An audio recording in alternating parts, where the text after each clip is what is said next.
লাচ্ছা সেমাইয়ের মধ্যে পাকা আম দিয়ে দারুণ মজার একটা রেসিপি তৈরি করব।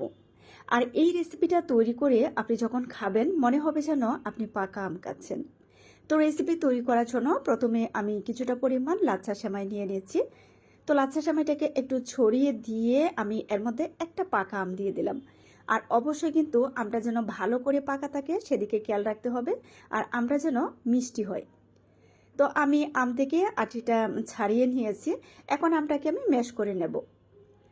আমটা পাকা নিলে হয় কি যে ম্যাশ করতে অনেক বেশি সুবিধা হয়। তো আমার কিন্তু এখানে একটা আম দিয়েই হয়ে যাবে। তো আমটাকে ভালো করে ম্যাশ করে আমি লাচ্ছা সেমাইয়ের সাথে এভাবে মিশিয়ে নিচ্ছি। আমি রেসিপিটা লাচ্ছা সেমাই দিয়ে তৈরি করে নিচ্ছি, তবে আপনারা চাইলে কিন্তু পাকিস্তানি যে লম্বা সেমাই সেটা দিয়েও তৈরি করতে পারবেন। তবে এটা যেহেতু ঘিয়ে ভাজা সেমাই, তো এটা দিয়ে তৈরি করলে অন্যরকম একটা টেস্ট আছে। তো এখানে সামান্য লবণ আর 1 চিমটি আমি এলাচের গুঁড়ো দিয়ে দিলাম। আর কিছুটা পরিমাণ এখানে চিনি দিয়ে দিয়েছি। লিকুইড দুধ দিয়ে এখন সবকটা উপকরণকে আমি মিশিয়ে নিচ্ছি। আর এখন আমি চুলাটাও অন করে দিয়েছি। চুলার তাপটা কম করে রেখে আমি এই দুধটাকে শুকিয়ে নেব। দারুণ মজার একটা আইটেম। আজকে আমি পাকা আম এবং লাচ্ছা সেমাই দিয়ে লাড্ডু তৈরি করব। আরও কিছুটা পরিমাণ আমি এখানে দুধ দিয়ে দিলাম। আর দিয়ে দিচ্ছি ঘি।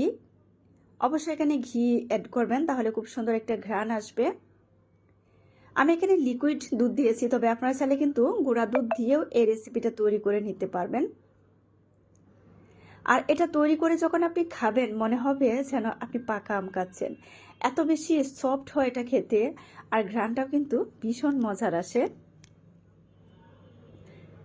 তো আমি কিন্তু দুধটাকে শুকিয়ে নিচ্ছি, মানে এটাকে একটু আঠালো করে নিতে হবে যেন আমি খুব সুন্দর করে লাড্ডুটা তৈরি করতে পারি।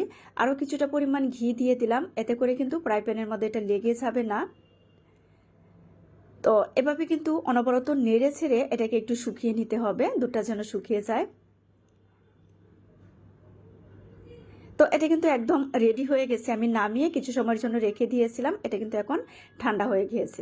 হাতে কিছুটা পরিমাণ ঘি মেখে অল্প অল্প করে নিয়ে আমি গোল শেপ করে লাড্ডুগুলো তৈরি করে নিচ্ছি। তবে আপনি চাইলে কিন্তু এটাকে চ্যাপ্টা করে নিতে পারেন বা চারকোনা করেও তৈরি করতে পারেন, একেবারেই রুচিসম্মত। তো আমি এক এক করে সবকটা লাড্ডু তৈরি করে নিচ্ছি। আর এটা কিন্তু খুব সহজে আপনি তৈরি করে নিতে পারবেন। যাদের কাছে সহজ রেসিপি ভালো লাগে পেজ ফলো করে পাশে থেকে সাপোর্ট করবেন প্লিজ।